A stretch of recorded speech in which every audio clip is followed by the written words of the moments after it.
Chika, anong pakiramdam kasama ka sa Superstar Duets? Masaya po. Kahit na nagsimula yung taping namin in rehearsals, parang hindi naman ako naka-feel ng kaba or ano. Kasi I treat this as a friendly competition eh. And dapat naman, I think dapat ganun yung maging dating. Hindi siya yung talagang totally serious competition. Kasi yun yung kagandahan ng show na to eh. Kasi pinagsama nila yung singing comedy. So, maganda siya talaga. Di ba galing ka na sa isang singing competition? Anong kaibahan dito?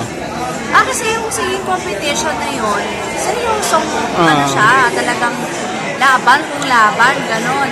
Ito kasi, may halo kasi siyang entertainment eh. Gets so, hindi ka parang kailangan huwag kang maging out of the parang sorry. Sa comfort zone mo.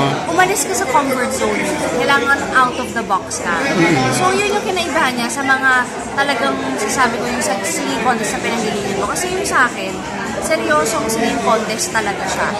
And this time kasi hindi tsaka ito teamwork eh. So hindi ako palaging mag-isa lang or hindi magkakaroon ng chance na ako lang nilalaban. Palaging kasama ko yung kaduet ko. So it's a teamwork. Ano mas gusto mo? Singing or pag-arte?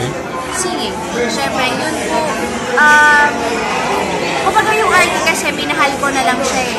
Nasa journey ako na to, minahal ko na lang siya. Pero kung tatanungin ako, ang love ko talaga yun is mag-perform, which is kumanta, sumayaw, at saka yun, magpasaya ng tao, matawa.